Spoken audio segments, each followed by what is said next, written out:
Hello everyone.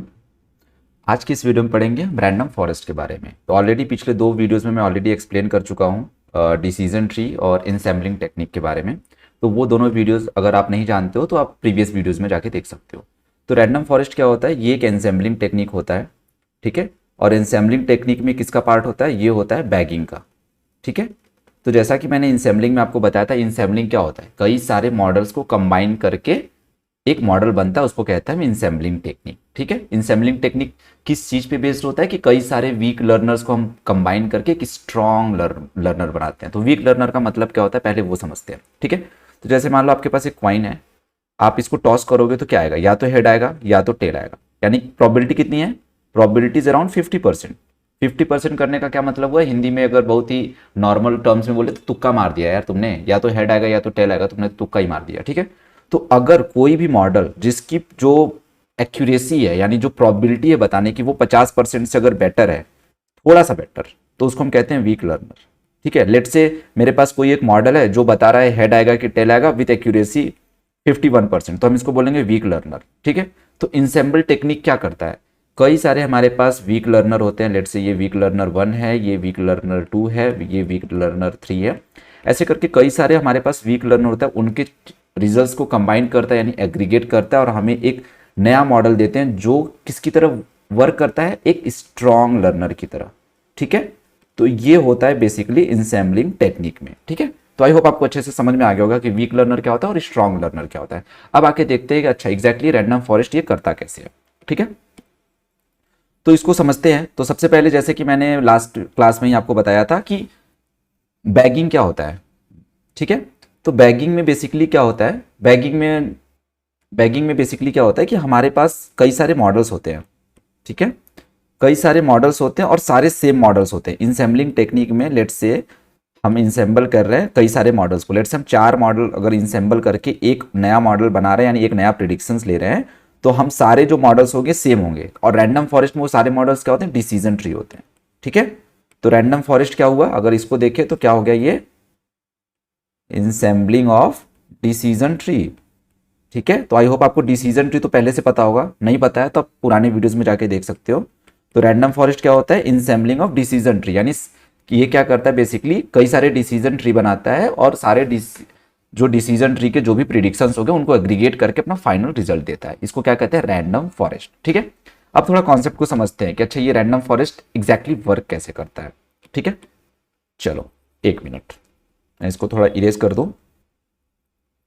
Okay, आते हैं main concept पे। तो लेट सपोज करो कि हमारे पास 4 डिसीजन ट्री है, decision tree 1, decision tree 2, decision tree 3 and decision tree 4, और हमारे पास एक ट्रेनिंग डेटा सेट है, ठीक है। तो क्या करेगा ये मॉडल? ये क्या लेट से, हाँ पहले अब जैसे कई सारे डिसीजन ट्री है हमारे पास तो उनको कुछ ट्रेनिंग डेटा देना पड़ेगा। हमारे पास पूरा एक ओवरऑल ट्रेनिंग डेटा सेट है, लेकिन हमारे पास सिंस कई सारे मॉडल्स हैं तो हम कौन से मॉडल को कौन सा ट्रेनिंग डेटा सेट देंगे? तो क्या करेगा ये रैंडम स्प्लिटिंग करता है, ठीक है। लेट से पहले मॉडल को 25% रैंडम स्प्लिटिंग करके 25% उसको रैंडम डेटा मिल गया, ठीक है। 25% इसको मिल गया, 25% इसको मिल गया अराउंड, 25% अराउंड इसको मिल गया, 25% अराउंड इसको मिल गया। अच्छा हाँ, ये 25% ऐसा नहीं कि सारे म्यूचुअली एक्सक्लूसिव हो। म्यूचुअली एक्सक्लूसिव मतलब एक में है तो दूसरे में नहीं है, ऐसा नहीं है। ये विथ रिप्लेसमेंट होता है। मतलब ऐसा भी हो सकता है कि 25% के कई एग्जाम्पल इस वाले मॉडल को भी मिले हो, इस वाले मॉडल को भी मिले हो, इस वाले मॉडल को, ठीक है। तो रैंडम फॉरेस्ट में एग्जैक्टली क्या होता है? अगर आपके पास 100% डेटा है, सिंस आप क्या कर रहे हो? विथ रिप्लेसमेंट कर रहे हो, तो ऐसा कई ज्यादा प्रोबेबिलिटी, लेट से 12 या 10, लेट से 12% आपके पास ऐसा डेटा बच गया जो किसी मॉडल के पास गया ही नहीं। क्यों? क्योंकि आप क्या कर रहे हो? रैंडम स्प्लिटिंग कर रहे हो और विथ रिप्लेसमेंट कर रहे हो। तो ऐसा कई बार चांस हो सकता है ना, लेट से कि 1 से 100 तक आपके पास नंबर्स है, आप सब में से 25 रैंडमली चूज किए, तो ऐसा हो सकता है ना कि डिजिट 80 इन चारों में से किसी के पास ना गया हो, ठीक है। विथ रिप्लेसमेंट होने से ये चीज होता है, ठीक है। क्योंकि आपके पास सेम डेटा भी सब में जा सकता है, एग्जैक्टली सेम नहीं जाएगा, सिमिलर काइंड ऑफ जाएगा, लेकिन कई सारे आपके पास डेटा बच भी जाएंगे जो कहीं भी ट्रेन नहीं हुए, ठीक है। तो ट्रेनिंग आपको समझ में आ गया? ट्रेनिंग मतलब रैंडम स्प्लिटिंग होगा, जो सारे डिसीजन ट्री को रैंडम स्प्लिटिंग होकर थोड़ा थोड़ा डेटा का सबसेट मिलेगा विथ रिप्लेसमेंट और उस पर वो मॉडल ट्रेन होगा। तो ये इस तरीके से पहला मॉडल ट्रेन होगा, जो भी उसको लेट से 25% डेटा का सैंपल मिला, दूसरा भी ट्रेन होगा, तीसरा भी ट्रेन होगा, चौथा भी ट्रेन होगा। ठीक है। ये सारे ट्रेन करके कुछ प्रिडिक्शन करेंगे। किस तरीके से ट्रेनिंग होता है डिसीजन ट्री का, वो आप डिसीजन ट्री के वीडियो में जाके देख सकते हो। ठीक है, तो मेरा ऊपर से कहने का मतलब है, एक ट्रेनिंग डेटा सेट मिला, छोटा सा सैंपल साइज, उस पर हमने मॉडल को ट्रेन किया और कुछ प्रिडिक्शन हुआ। लेट से क्लासिफिकेशन प्रॉब्लम है तो कुछ प्रिडिक्शन आया, लास्ट में कुछ प्रिडिक्शन आया कि भाई चलो प्रिडिक्शन आया कि क्लास 0 या 1 है, तो लेट से इसने कहा कि क्लास 1 है, इसने कहा क्लास 1 है, इसने कहा क्लास 0, इसने कहा क्लास 1। ठीक है, तो अब अगर क्लासिफिकेशन प्रॉब्लम है तो इसका मेजोरिटी ले लेगा कि यार मेजोरिटी क्या कह रही है, 3 तो बोल रहे हैं कि हाँ यह क्लास 1 है और एक बोल रहा है 0 है, तो क्या होगा, तो बेसिकली मेजोरिटी के साथ जाएगा और बोलेगा कि हाँ भैया चलो क्लास 1 है। ठीक है, तो इस तरीके से रैंडम फॉरेस्ट अपना काम करता है। आप देख रहे हो कैसे काम कर रहा है, कई सारे डिसीजन ट्री है, हर डिसीजन ट्री अपना इंडिपेंडेंटली क्या करता है कि रैंडम एक ट्रेनिंग सैंपल लेता है, उस ट्रेनिंग सैंपल पे ट्रेन करता है, उसका एक प्रेडिक्शन होता है। इसी तरीके से कई सारे डिसीजन ट्री होते हैं, सबका सब एक दूसरे से इंडिपेंडेंट होता है। अभी ये देखो, ये जो डिसीजन ट्री है इसका कोई लेना देना है क्या, इस डिसीजन ट्री के साथ कोई लेना देना नहीं। ये भाई अपने अपनी मस्ती में चल रहा है, अपना ट्रेन हो रहा है, ये अपनी मस्ती में चल रहा है, अपना ट्रेन हो रहा है। इसी तरीके से जितने डिसीजन ट्री है सब पैरेलली और इंडिपेंडेंटली ट्रेन हो रहे हैं और अपना एक इंडिपेंडेंट प्रिडिक्शन कर रहे हैं। और लास्ट में अगर लेट से क्लासिफिकेशन प्रॉब्लम है तो मैक्सिमम वोटिंग कर लेंगे, और अगर लेट से ये रिग्रेशन प्रॉब्लम है तो इनका एवरेज ले लेंगे कि लास्ट में क्या हर डिसीजन ट्री ने क्या प्रिडिक्ट किया उसका एवरेज ले लो, और वो हमारे रैंडम फॉरेस्ट का प्रिडिक्शन हो गया। ठीक है, अच्छा चलो, तो अब ये तो यार बोलो कि ये तो यार थोड़ा बैगिंग काइंड ऑफ ही हो गया, तो इसका नाम रैंडम क्यों है, रैंडम फॉरेस्ट क्यों है। ठीक है, तो इसमें देखो एक बहुत ही अच्छी चीज है। तो इसमें क्या होता है, जो देखो डिसीजन ट्री में आपको ये पता है कि डिसीजन कोई भी जब डिसीजन ट्री होता है तो उसमें क्या होता है, हर लेवल पे स्प्लिटिंग होता है। ठीक है, ये मैं थोड़ा इरेज कर रहा हूँ, लेकिन आप दिमाग में रखना कि अच्छा किस तरीके से ये रैंडम फॉरेस्ट का आर्किटेक्चर था। ठीक है, तो जैसे मान लो आपके पास कोई डिसीजन ट्री है, ठीक है, ये रूट नोड है, अब कुछ वहां से स्प्लिटिंग होगा, फिर ये चीजें, फिर यहां से स्प्लिटिंग होगा, है ना। हर नोड पे कुछ ना कुछ स्प्लिटिंग होगा बेस्ड ऑन कि आप जो आपका स्प्लिटिंग क्राइटेरिया है वो क्या है, गिनी इंडेक्स है या इंट्रोपी है। ठीक है, तो ऐसे करके कुछ कुछ अपना स्प्लिटिंग होगा।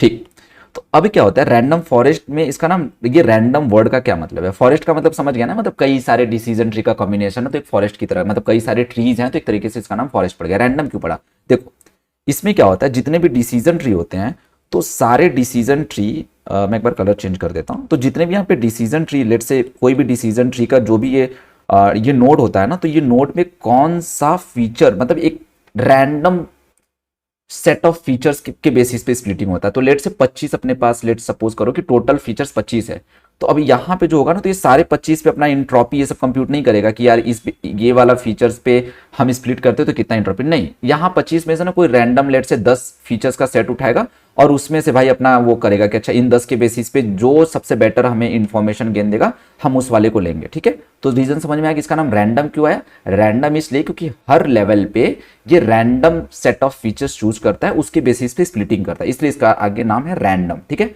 फॉरेस्ट क्यों है ये भी समझ में आ गया। ठीक है, तो आई होप आपको अच्छे से समझ में आ गया कि रैंडम फॉरेस्ट एग्जैक्टली वर्क कैसे करता है। ठीक है, तो एक बार मैं धीरे से आपको फिर से एक्सप्लेन कर देता हूं। देखो क्या करता है, कई सारे डिसीजन ट्री होते हैं, ठीक है, रैंडम स्प्लिटिंग होती है हर लेवल पे, और उसके बाद क्या होता है, रैंडम स्प्लिटिंग के बाद रैंडम सेट ऑफ फीचर्स होते हैं। ठीक है, हर लेवल पे रैंडम सेट ऑफ फीचर्स के बेसिस पे स्प्लिटिंग होती है, और लास्ट में क्या करते हैं, वोटिंग कर लो या एवरेजिंग कर लो, बस यही है भाई, यही है रैंडम फॉरेस्ट।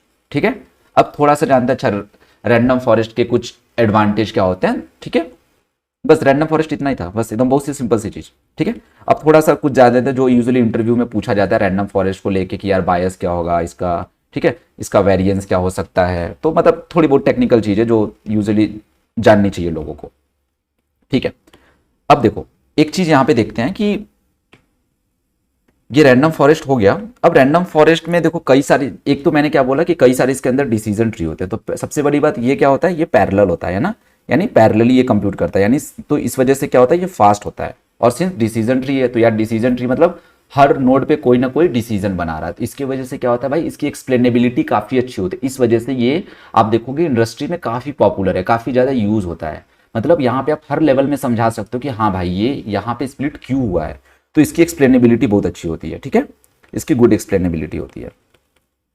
इसके बाद क्या होता है, इसके बाद अब देखते हैं कि बायस के टर्म्स में और वेरिएंस के टर्म्स में। तो बायस के टर्म्स में देखो खास इंप्रूवमेंट इसमें नहीं होता। बायस का मतलब क्या होता है, बायस का मतलब होता है कि आप एजम्पशंस क्या मानते हो। ठीक है, तो रैंडम फॉरेस्ट में ऐसा आप कुछ खास एजम्पशंस मान नहीं रहे हो। ठीक है, आप डिसीजन ट्री रैंडम स्क्रैच से स्टार्ट कर रहे हो और कुछ कुछ रैंडम सैम्पलिंग लेके बना रहे हो। तो बायस के टर्म्स में अगर आप बोलो कि अच्छा बायस का क्या कर रहे हो, तो मैं बोलूंगा कि बायस का कुछ, बायस का मतलब कुछ नहीं कर रहे हो। ठीक है, बायस का कुछ नहीं कर रहे हो। ठीक है। अच्छा, इससे पहले एक चीज़ और जानते हैं कि देखो कोई भी हमारा मॉडल होता है, कोई भी मशीन लर्निंग मॉडल होता है, उसमें हमारी रिक्वायरमेंट क्या होती है। कोई भी हमारा मशीन लर्निंग मॉडल होता है तो उसमें हमारा रिक्वायरमेंट होती है कि भाई बायस भी कम रहे और वेरिएंस भी कम रहे, ठीक है। लेकिन बायस और वेरिएंस का ट्रेड ऑफ होता है, तो आप दोनों को एक साथ नहीं कम कर सकते, आपको एक बैलेंस वे में लेके चलना पड़ेगा कि हाँ भाई चलो हमारा बायस भी देखो ठीक ठाक है, वेरिएंस भी ठीक ठाक है। तो अब हम तो बायस मतलब क्या हुआ, बायस मतलब आप एजम्पशंस क्या मानते हो, जितना ज्यादा एजम्पशन मानोगे किसी भी मॉडलिंग के लिए आपका बायस उतना ज्यादा। वेरिएंस मतलब अगर आप एक सिमिलर डेटा सेट लेते हो, आप डेटा में थोड़ा सा चेंज कर देते हो तो उसका प्रिडिक्शन कितना ज्यादा चेंज हो रहा है वो वेरिएंस दिखाता है। यानी प्रिडिक्शन अगर ज्यादा चेंज हो जा रहा है, अगर थोड़ा सा डेटा चेंज करने पे, तो यानी उसका वेरिएंस ज्यादा है, ठीक है। अब देखो एक बहुत ही अच्छी चीज देखते हैं कि बायस में तो ठीक है कुछ खास फर्क नहीं पड़ रहा है रैंडम फॉरेस्ट के केस में, ठीक है। अच्छा, आप नेट पे कई सारी जगह पढ़ोगे तो वो लिखेंगे कि यार बायस कम होता है, लेकिन इसका कोई एग्जैक्ट वो नहीं होता कि बायस हमेशा कम होता है। कुछ केसेस में कम भी होता है, कुछ केसेस में बढ़ता भी है, बट आप न्यूट्रल रहो कि बायस के बारे में कुछ कहा नहीं जा सकता, बायस एग्जैक्टली कम नहीं होता, बायस बोलो तो सिमिलर रहेगा। वेरिएंस का देखते हैं, तो देखो कई सारे हमारे पास डिसीजन ट्री 1 है, डिसीजन ट्री 2 है, अप टू ऐसे कर लो, लेट से एंड डिसीजन ट्री है, ठीक है। लेट से इसका भी वेरिएंस सिग्मा स्क्वायर है, इसका भी सिग्मा स्क्वायर है, सबका सिग्मा स्क्वायर है, ठीक है। तो आप क्या कर रहे हो, एक तरीके से पूरा एवरेजिंग कर रहे हो, ठीक है। तो पूरा एवरेजिंग कर रहे हो तो सिग्मा स्क्वायर है ना up to n time divided by n, ठीक है। अगर आप इसका पूरा वेरिएंस कंप्यूट करोगे तो ये एग्जैक्टली क्या आएगा, ये आएगा n into sigma square divided by, जब कोई कांस्टेंट होता है ना तो वो बाहर निकल जाता है स्क्वायर टर्म्स में अगर आप वेरिएंस निकालो तो, ठीक है। तो यानी सिग्मा स्क्वायर बाई n।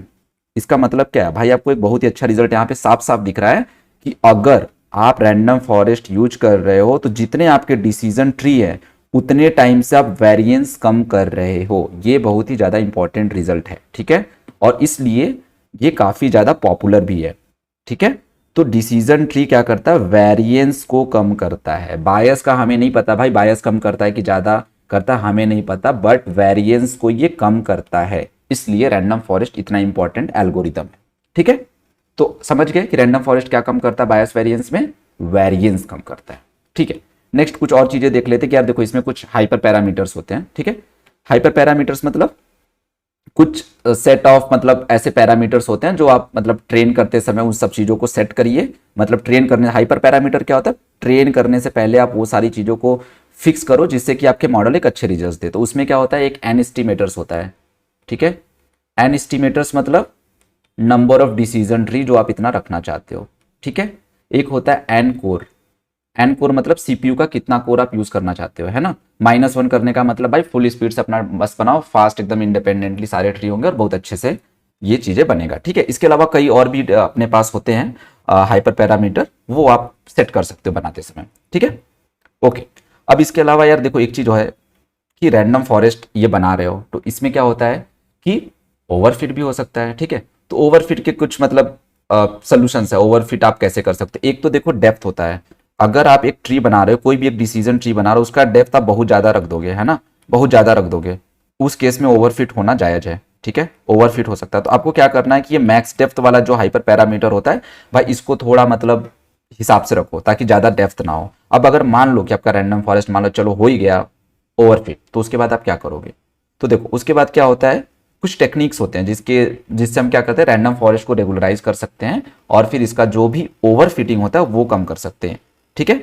एक होता है प्री प्रूनिंग और एक होता है पोस्ट प्रूनिंग, ठीक है। प्री प्रूनिंग क्या होता है, मतलब आप जब ट्री बना ही रहे हो ना तो ब्रांचेस का ख्याल रखो कि भाई आपके पास कितने ब्रांचेस हो गए, तो ब्रांचेस शुरू में ही इंश्योर करो कि कम आपकी हो। पोस्ट प्रूनिंग क्या होता है, पहले तो भाई पूरा डिसीजन ट्री बना लो, उसके बाद एक एक नोड को निकालो और देखो एक्यूरेसी तुम्हारी कम हो रही है कि ज्यादा हो रही है, फिर दूसरे को निकालो, देखो कम हो रही है कि ज्यादा हो रही है। तो अगर किसी से कम हो रही है तो उसको मत निकालो, लेकिन अगर किसी से ज्यादा इफेक्ट नहीं हो रहा तो उसको निकाल दो, ठीक है। तो इस तरीके से आप ओवर फिटिंग वाली प्रॉब्लम को डिसीजन ट्री में सॉल्व करते हो। तो मतलब वो सिमिलर टाइप से यहाँ पे भी सॉल्व होता है, ठीक है। इसके अलावा ओवर फिटिंग के आपको जनरल अप्रोचेस पता ही हैं कि के फोल्ड क्रॉस वैलिडेशन, ये दुनिया भर की आप चीजें कर सकते हो। ये सारा वीडियोस में आई थिंक मैंने रैंडम फॉरेस्ट के मोस्ट ऑफ द कॉन्सेप्ट्स को कवर कर लिया है।